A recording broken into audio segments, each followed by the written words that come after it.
MC Illa. Yo.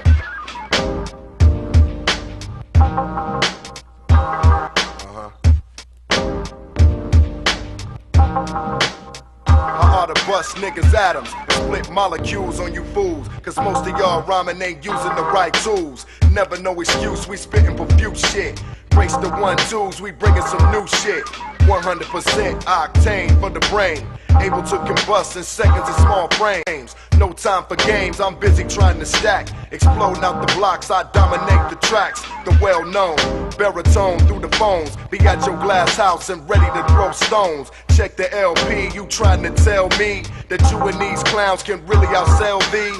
Underground king, we can take it to the ring and go without gloves, however you wanna swing. I tell you one thing, you better blast me first before I get a chance to blast off a verse.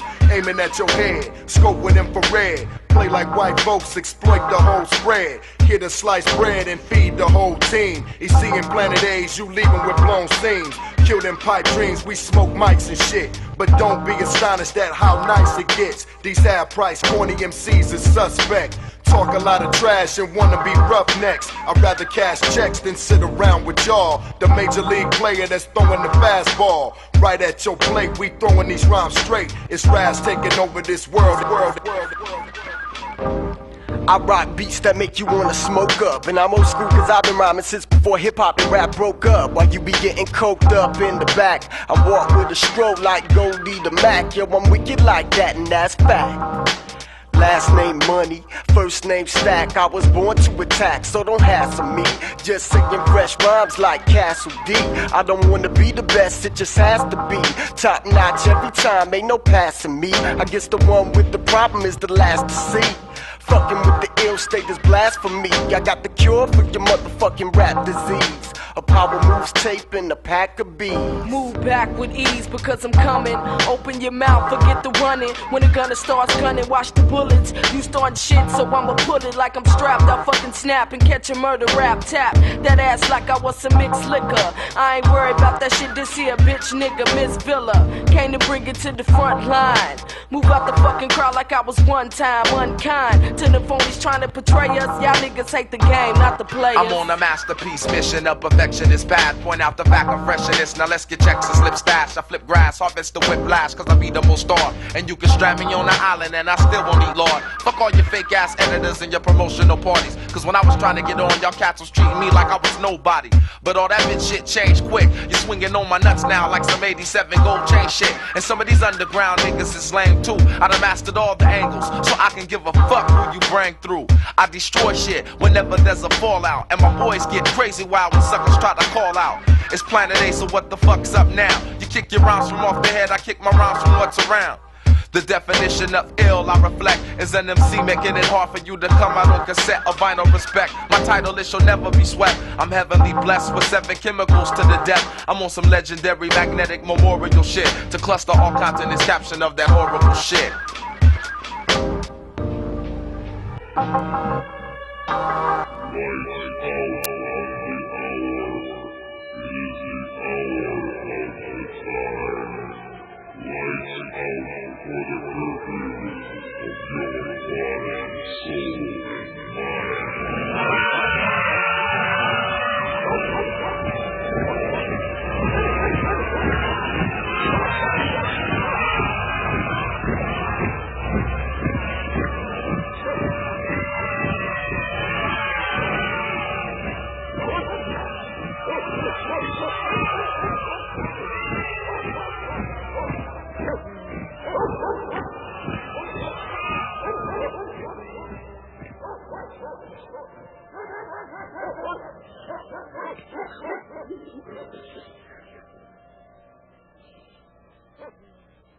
You're listening to the Hour of the Time. I'm William Cooper. Ladies and gentlemen, please pay very close attention to this broadcast. It will not be completed today. It will be completed tomorrow. It is entitled American Crises. Ladies and gentlemen, the following broadcast was written by Robert Allen. It was inspired in part and taken from material originally broadcast on the Hour of the Time by yours truly, William Cooper. It's entitled, The American Crises. Stand by. Ladies and gentlemen, the corporate United States has declared war upon the citizens of the Union States. This is our manifesto. This is our rallying cry. This is our reply. These are the times that try men's souls. The summer soldier and the sunshine patriot will, in this crisis, shrink from the service of their country. But he that stands it now deserves the love and thanks of men and women. Tyranny, like hell, is not easily conquered. Yet we have this consolation with us, that the harder the conflict, the more glorious the triumph. What we obtain too cheap, we esteem too lightly. It is dearness only that gives everything its value. Heaven knows how to put a proper price upon its goods, and it would be strange indeed if so celestial an article as freedom should not be highly rated. Britain, with an army to enforce her tyranny, has declared that she has a right not only to tax, but to bind us in all cases whatsoever. And if being bound in that manner is not slavery, then is there not such a thing as slavery upon earth?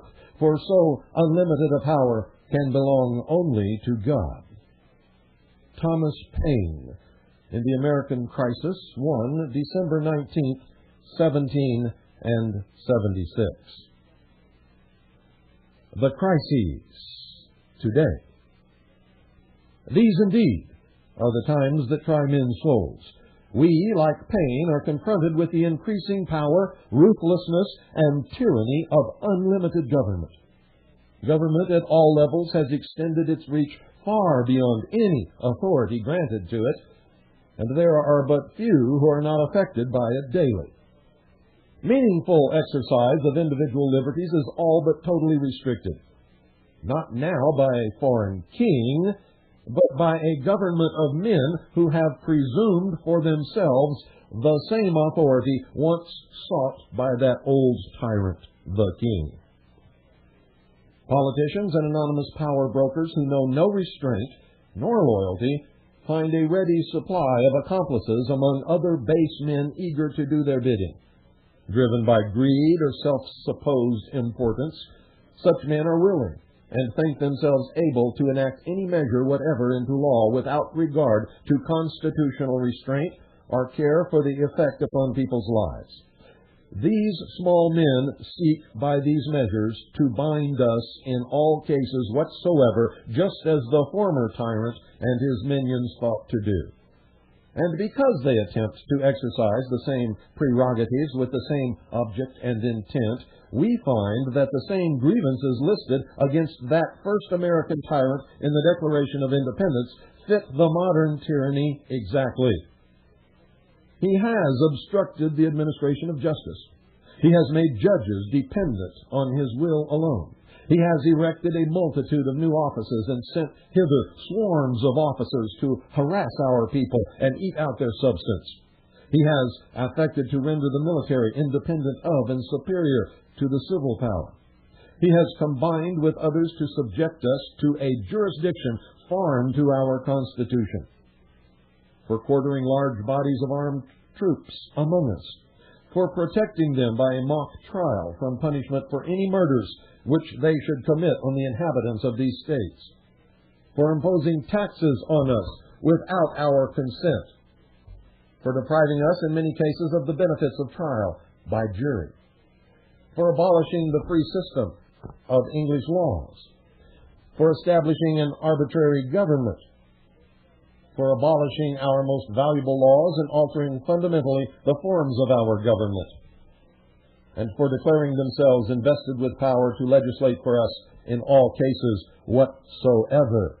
And they are doing that. They have intruded their jurisdiction falsely within the territorial boundaries of the several states.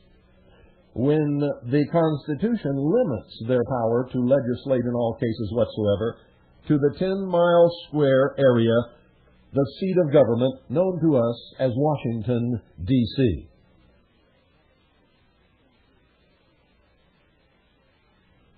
American government today distinguishes itself as having the same character as such a king, obstructing the simplest justice and sending forth swarms of officers whose sole function seems to be to harass us, eat out our substance, destroy our lives and liberties, and to search out new subjects for their king.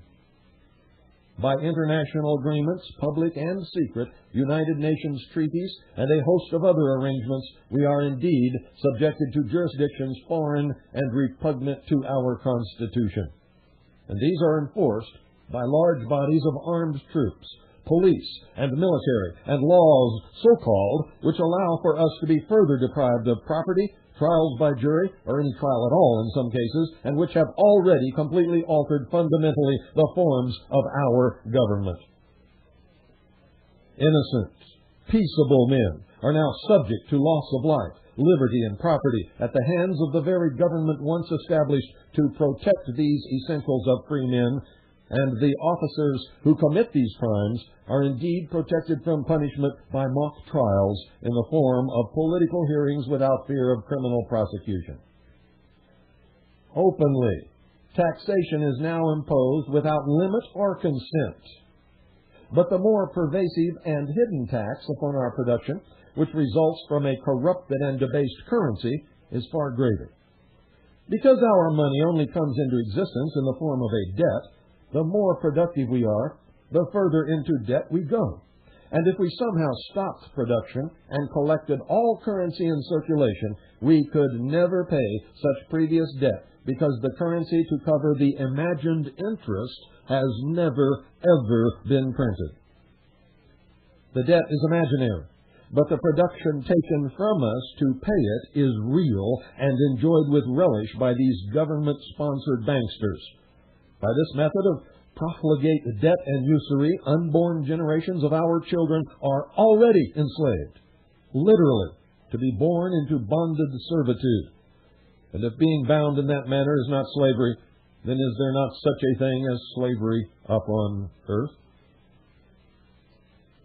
The clearest of constitutional guarantees is ignored or perverted to meet a desired end. For example, we are told that the plain wording of the Second Amendment, and I quote, "the right of the people to keep and bear arms shall not be infringed," end quote, has several interpretations. But it does not mean that the right of the people to keep and bear arms shall not be infringed. Figure that out, if you can. Meanwhile, the Bureau of Internal Revenue of Puerto Rico, hereafter known as the Internal Revenue Service, continues to collect taxes without any jurisdiction whatsoever to do so within the 50 states. And the Bureau of Alcohol, Tobacco, and Firearms of Puerto Rico prevents child abuse in Texas by gassing and burning to death the alleged victims of the alleged abuse. The military has assisted in these crimes in clear violation of our laws, and again, the persons who have committed these abuses are protected from criminal prosecution. Some have even been rewarded for a job well done. While playing out sham displays of the most solemn interest in the public good, holding contrasting positions with great reason and deliberation in the public eye, politicians of all parties, along with their media accomplices, enjoy common membership in private elitist organizations with well-defined political agendas. It's just a game, at your expense. They deftly create and then manipulate both sides in a grand Hegelian synthesis to meet their predetermined end.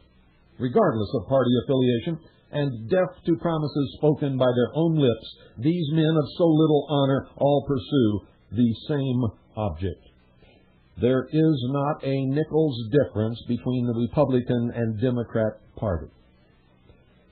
Over a period of many years, it has become apparent to even the most ardent believers in our institutions that through all attempts at restraint and redress, and through the repeated face-changing exercises of elections, there exists a long train of abuses and usurpations pursuing invariably the same object, a design to reduce the American people under absolute despotism, in our case, a much-proclaimed New World Order.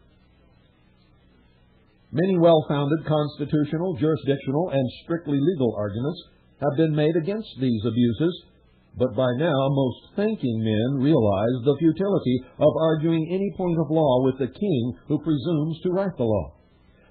No matter how compelling the argument, and no matter what legal foundation among which it is constructed, it can be altered, abolished, or nullified by the next stroke of the pen, if he finds it disagreeable.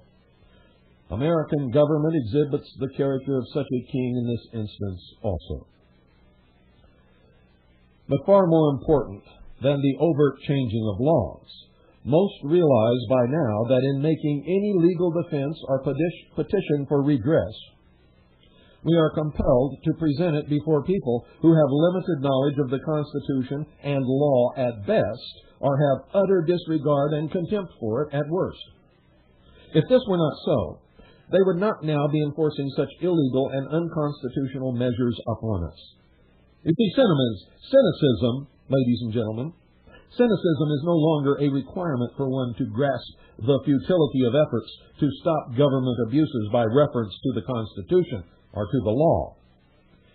As Paine observed in his pamphlet, Common Sense, quote, "Government, even in its best state, is but a necessary evil, in its worst state an intolerable one.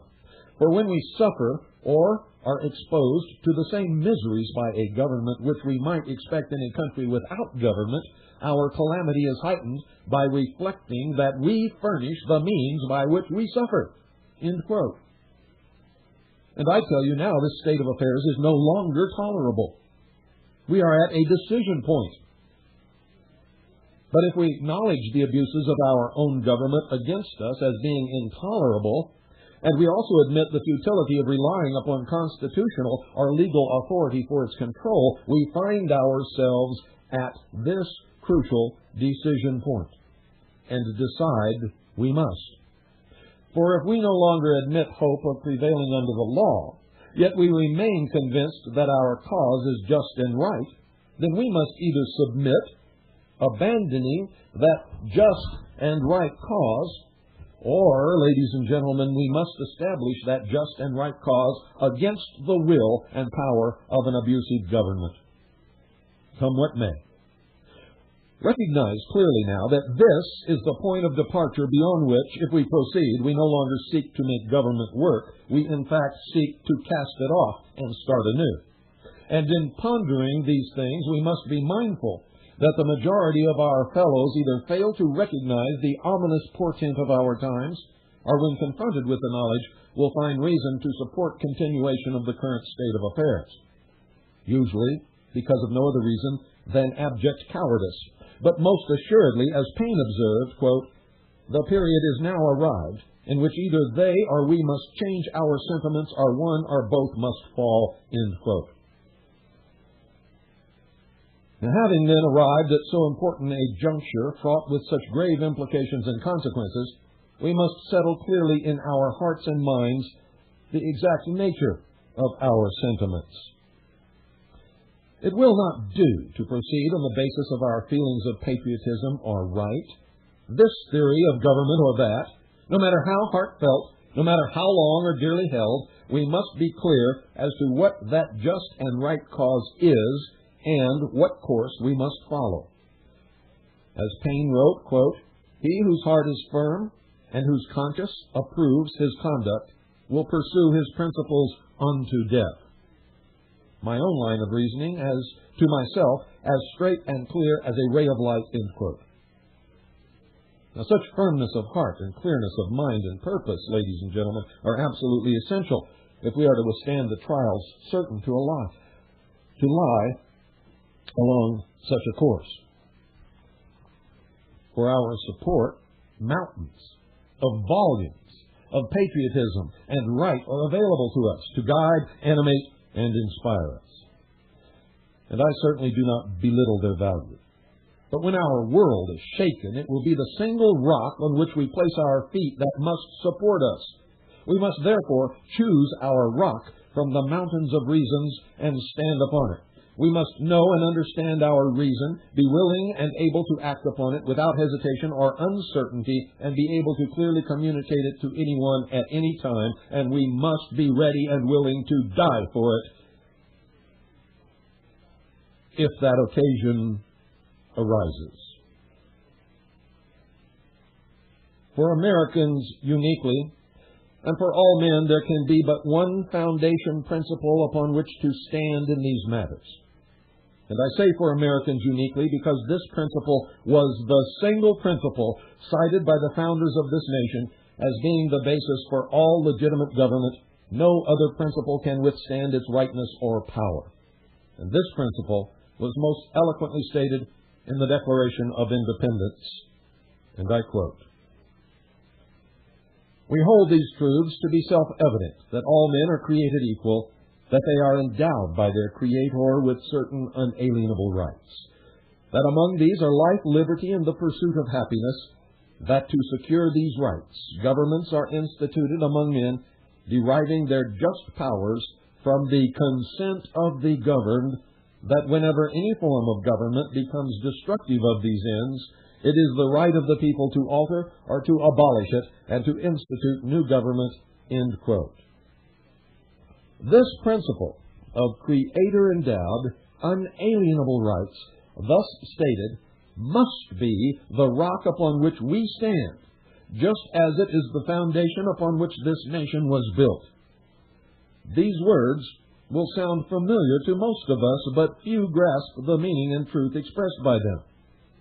To many of us, this will sound like a lofty ideal with only vague meaning and little application to real life.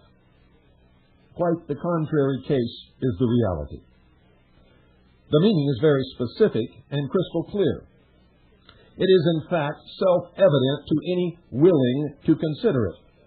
Its application is broad, powerful, and fundamental to our lives. Consider these things carefully and understand them well.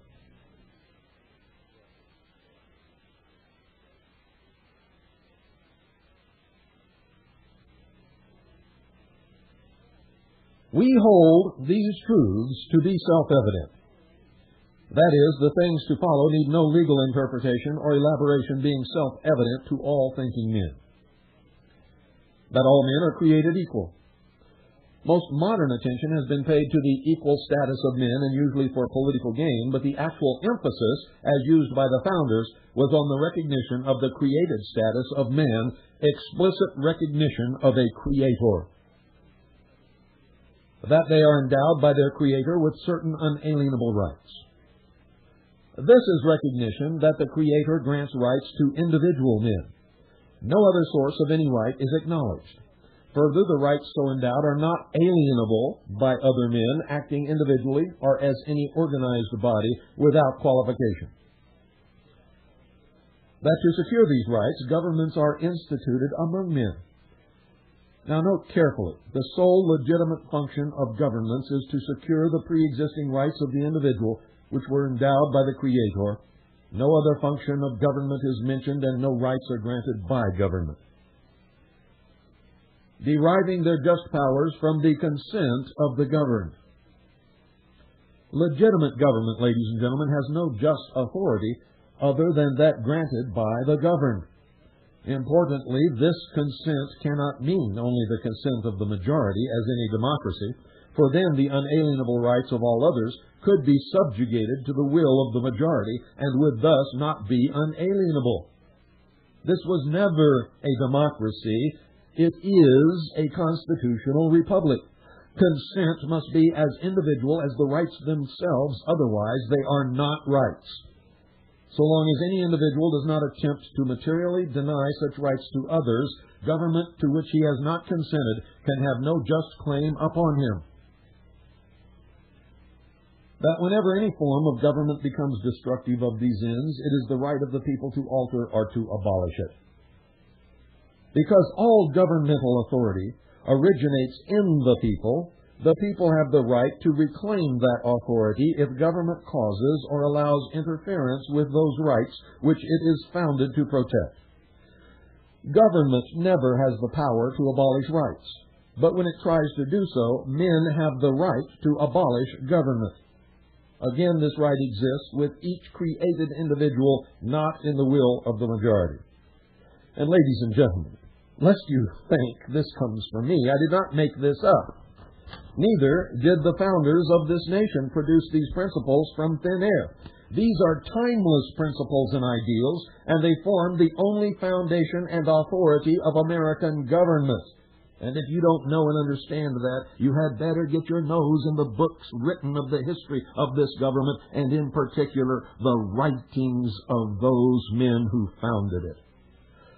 We had better learn that well, and we had better learn it quickly. The Constitution itself is subordinate to these principles set forth in the Declaration of Independence, and lest you have forgotten, the Declaration of Independence is the first document in law of the United States of America. It is the document that severed us from the tyranny of the king and established this country as an independent nation upon this earth.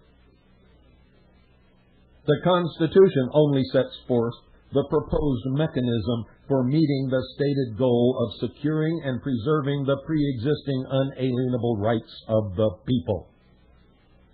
Learn that. Learn that clearly. All rights are granted by the Creator. There is no such thing as a constitutional right. Let me say that again, because I hear everybody talk about their constitutional rights all the time. There isn't any such thing. You do not have constitutional rights. You have Creator-endowed rights protected by a contract known as the Constitution for the United States of America. There is no such thing as a constitutional right. There are only constitutionally protected rights endowed by the Creator and already belonging to the people. It is so clear. Consider the alternative. Consider the alternative. Either our rights are granted by our Creator and are unalienable by other men, or they are granted by men and are therefore subject to amendment and recall by men. There are no other alternatives. And if our rights are defined by men in any way, be it the decree of an absolute monarch, or by the referendum of a democracy, then there are no limitations on the power of one individual or group to enslave or oppress another. For then morals, ethics, and law becomes subjective. And whoever holds the reins of power can dictate what they will be. Under these conditions, the lynch mob, the highest expression of democracy, may form in the heat of passion and decide by right of numbers alone the definition of justice for that moment. The lynch mob, or the tyrannical king, in fact, becomes the supreme standard of justice and right. And it can change from day to day, from hour to hour, from week to week, month to month, and from year to year. And no one will ever be safe. Many will say that they do not believe in a Creator God. I beg them consider what dangerous ground that is to tread.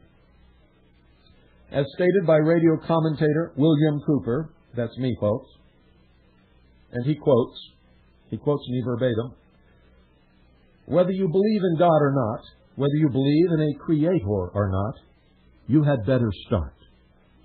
Without a Creator, without Creator-endowed unalienable rights, you are nothing. Nothing. This nation is nothing. The Constitution is nothing. The Declaration of Independence is nothing. Our forefathers were wackos, and this great nation and the freedom and liberties and opportunities that come with it will crumble around your feet. Because without a Creator and Creator-endowed unalienable rights, you are no better than the cockroach who lives under your sink.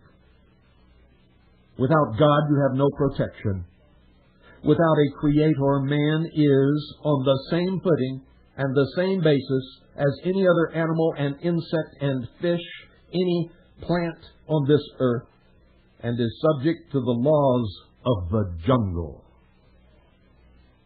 And anyone who is strong enough or cunning enough to enslave man is entitled to do so under those circumstances, for it was the statement that there is a Creator, and that Creator has given man unalienable rights that set men free for the first time in the history of the world. For that is the cornerstone.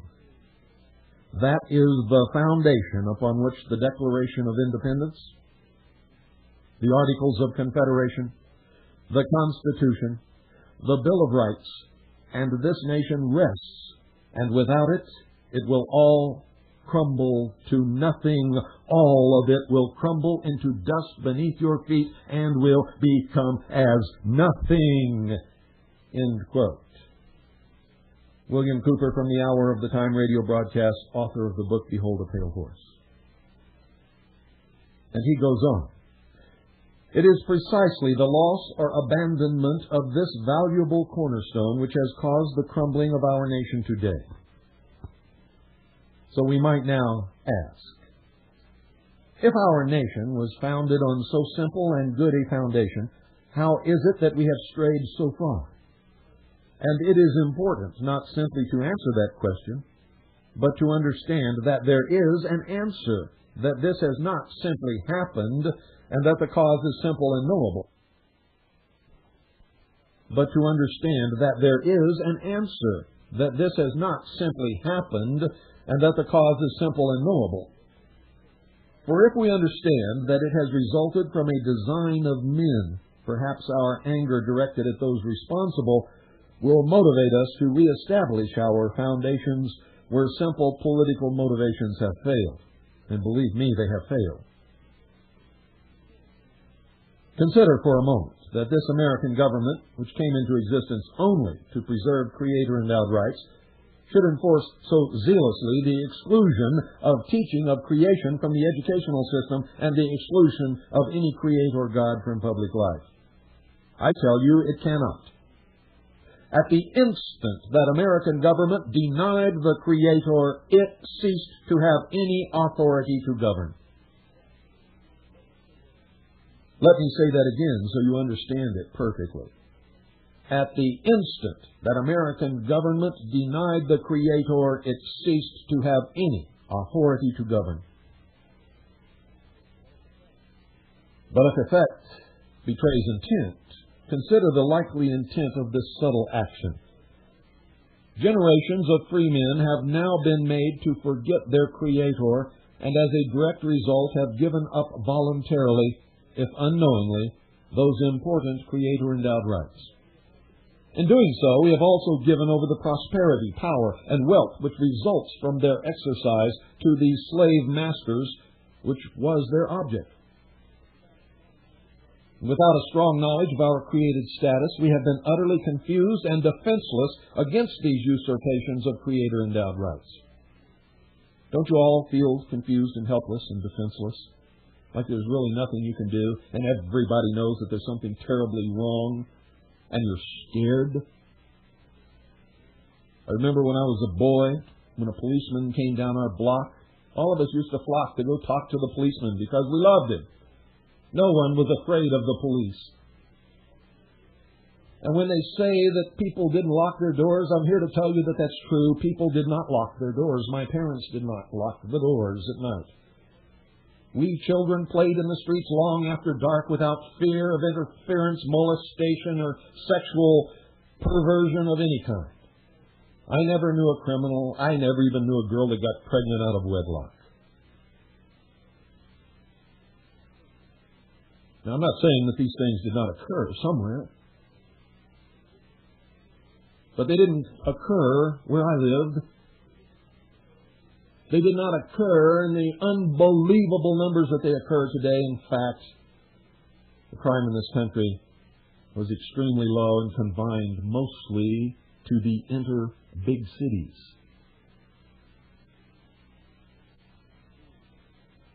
Indeed, for most of us, the concept of Creator-endowed unalienable rights is little more than high-sounding, hollow words. I know some of you are shaking your heads saying, oh, what is this, But it's familiar to you. You've heard it somewhere.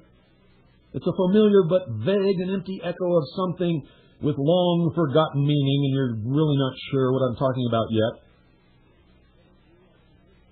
But if you, as you listen, feel confusion or think this is an abstract or religious ideal, it is probably due more to the manipulations that you have been subjected to in your life than to your own thought or conclusions. Consider what you have lost, or rather what has been stolen from you by this simple omission from your education. This is, ladies and gentlemen, in fact, the reason for the effort over the years to remove prayer from school and the concept of a Creator God from the King's educational system. It was this single concept which was the strength of our nation of free men, and if we were to be brought again into the bondage of arbitrary government, we had to be stripped of any meaningful concept of a Creator God. Because without a Creator God, there are no Creator-endowed rights. It's a simple principle. No Creator, no Creator-endowed rights, and the only rights we would recognize would be those granted by men. Anything granted by men can be changed, taken away, or stomped into the dust at a moment's notice. Thus, these base, dishonorable men, occupying the seat of government today as kings, are again free to govern by their own means without this important restraint. And I tell you, they know full well the power of this principle and do not want you to know it, and it is one of the primary reasons that they are trying so hard to silence us, to murder us, or to imprison us. Before we are able to convey these principles and ideals to the general American public once again, and the people once again reach out to take back their power.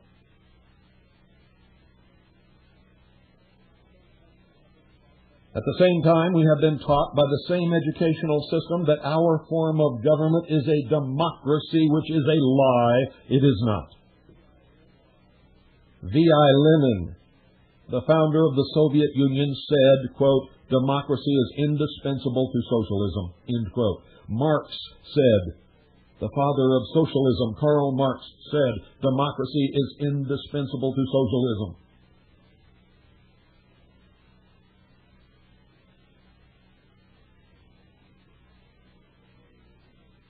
We have been told over and over again.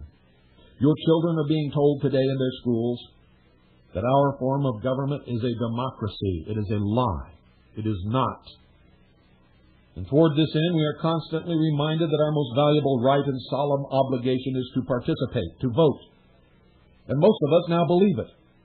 We have come to think that those who do not vote have no right to complain about governmental abuses. Stated another way, if government takes away your rights, it is because you did not participate enough. So candidate after candidate, issue after issue, we participate.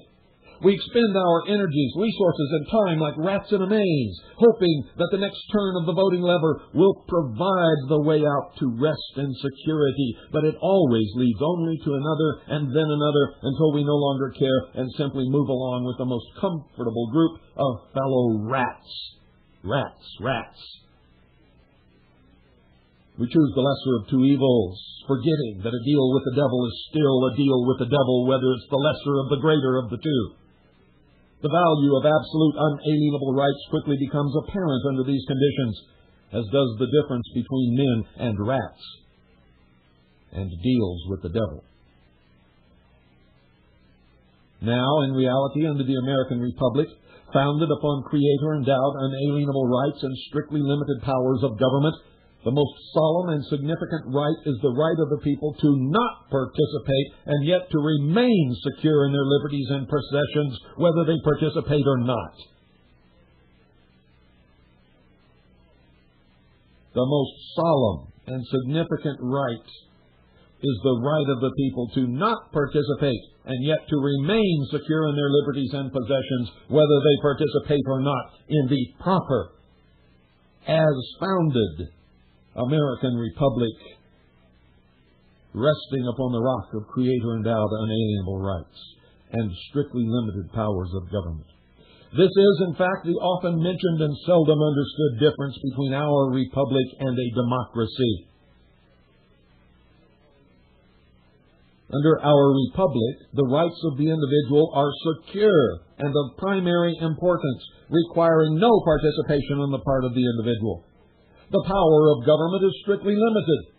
Under a democracy, all things are subject to the will of voters and not necessarily the majority.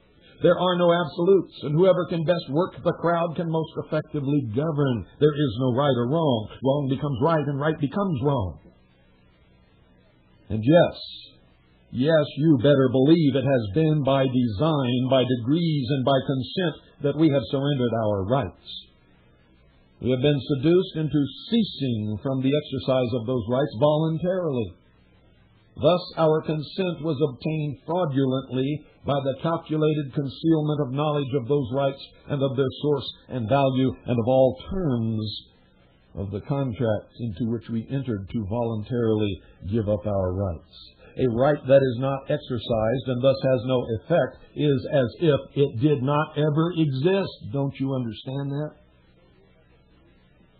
And further, by the delusion of democracy, we have confirmed our consent each time we voted and have become conditioned to accept government's authority to commit the abuses and excesses we witness. And we submit to every measure and restrain ourselves from meaningful opposition, being ever hopeful that we can effect change by our next vote in the next election, and by these means the King has reclaimed his throne and you have been re-enslaved.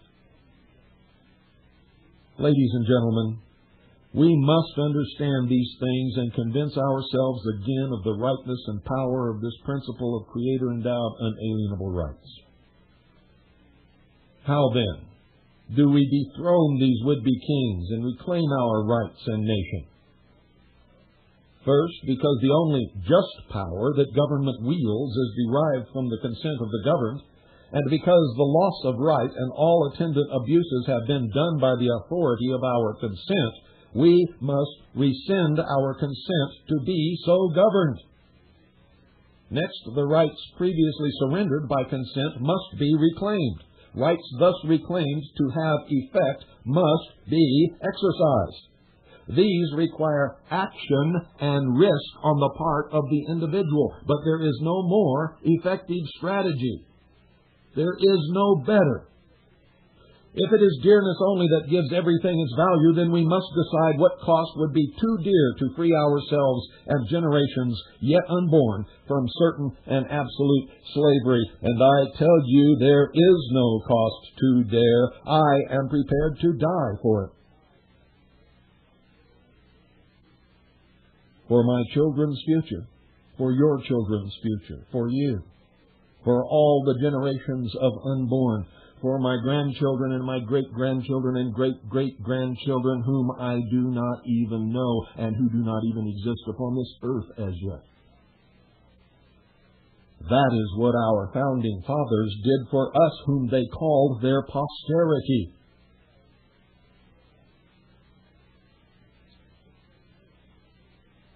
Consent may and must be withdrawn on the basis that consent granted without full knowledge of the consequences, or worse yet, consent obtained by deception, is not consent at all, it is fraud. In the main, this requires no immediate, overt action on the part of the individual, but rather is the settling within one's own mind of his relationship to his Creator, his fellow men, and to their government. It is, in fact, to exercise the most basic of rights, the right to not participate and not to be bound by the actions of those who do. So realize clearly that the most important act of withdrawing one's consent to be so governed is to consciously set one's mind to do so. Many overt acts, such as filings of legal documents, claims of jurisdictions and citizenship, etc., can be performed, having as their stated purpose the reclaiming of those rights and sovereignty.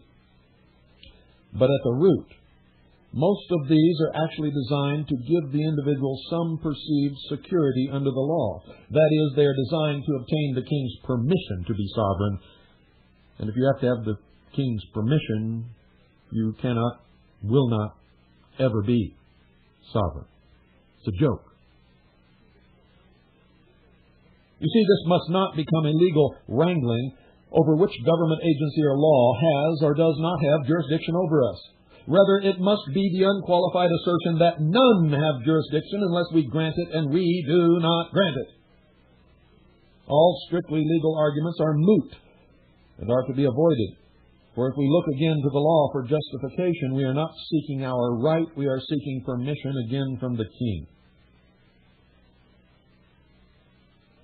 No. The most effective strategy by far is to settle matters within one's own mind and then to conduct oneself accordingly. Accustom yourself to thinking and acting on this basis. If the king objects, let him come to you and be prepared to withstand him for your part. Defend yourself. Withdrawal of consent is to largely ignore popular political debate as of no consequence, and certainly not to participate in it, never to vote, and not to be bound in any way by the outcome of any election.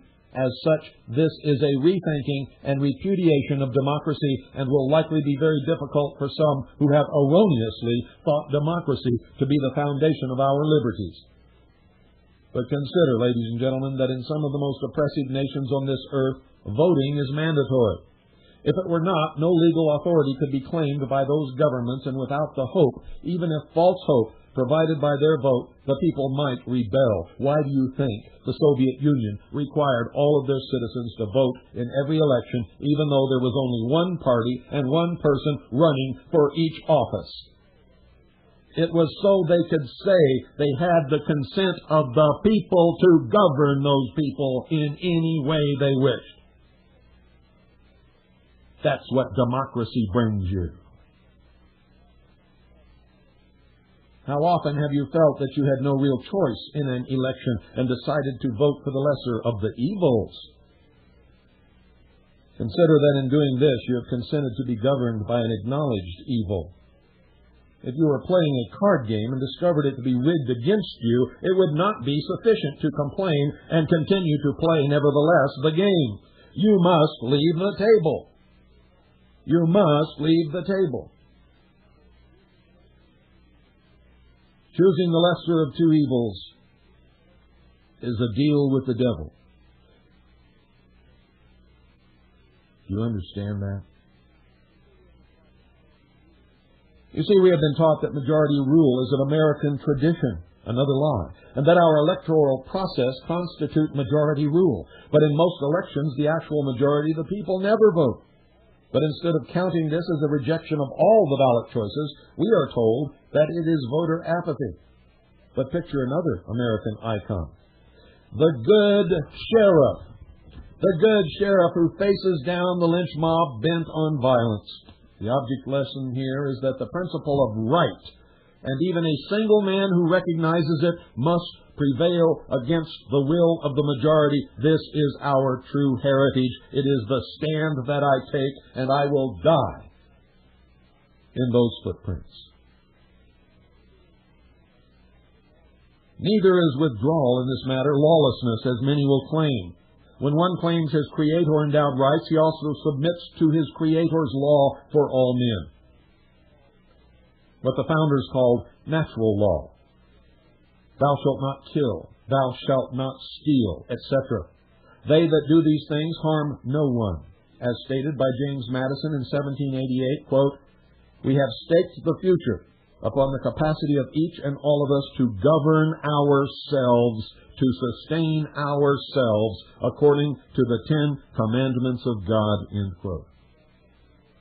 In claiming the rights endowed by the Creator, we also assume the responsibility of conducting ourselves according to His laws, including that of sustaining ourselves materially according to His laws.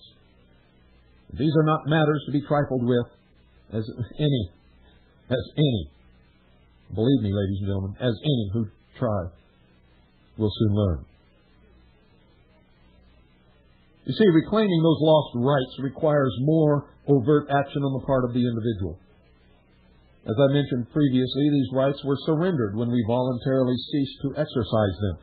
For example, our right to be free from taxation to which we have not consented is surrendered at the time we pay the tax. That's why when I petitioned the Internal Revenue Service through the Freedom of Information Act to produce the documents which required me to file and pay the income tax, they sent me an old copy of a 1040 that I had signed and sent in as a return. That was their documentation. And we can protest all we want, but if we pay it, we have consented to it and surrendered that right. Later, ladies and gentlemen, I rescinded that consent in all contracts. In order for a right to be reclaimed, it must be exercised, which means you must refuse to pay it, as I have done. Also, as mentioned earlier, there is power and prosperity associated with these rights. The benefit is ours when we exercise them. It is our oppressors when we do not. Now, how many of you will murmur about how this sounds good and is very idealistic and all that, but that I should just try making that argument in front of a judge? But that is exactly the point. Exercise of a Creator-endowed unalienable right requires no prior permission from any officer of any man's government, and no judge has authority over God. When we exercise that which is clearly granted by our Creator and protected by our Constitution, we are only within our right and cannot cause harm to any of our fellows whatsoever. Now, if they and their agents in government leave us unmolested in these things, which is our desire, then by our actions we establish again that right for ourselves and become the medium through which is transmitted to our children and all others who will receive it. That is why they will not ignore it. That is why they must and will ultimately murder us, for we will not submit to their arrest. If, however, they seek to deprive us of that right and bind us to their will, it is they who act presumptuously and outside of law. They are outlaws, both man's and God's law. They are outlaws. You see, the Constitution is the supreme law of the land. Anything that is repugnant to it or exceeds its restrictions or granted powers is null and is canceled upon its inception.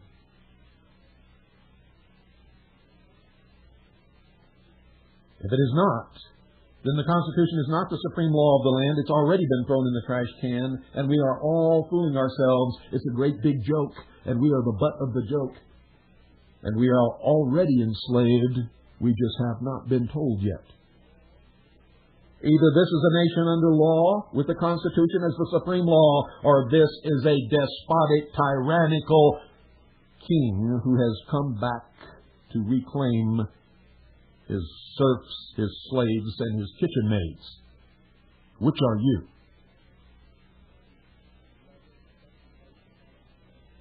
Do I then expect that those who follow this course will remain unmolested in free exercise of these rights?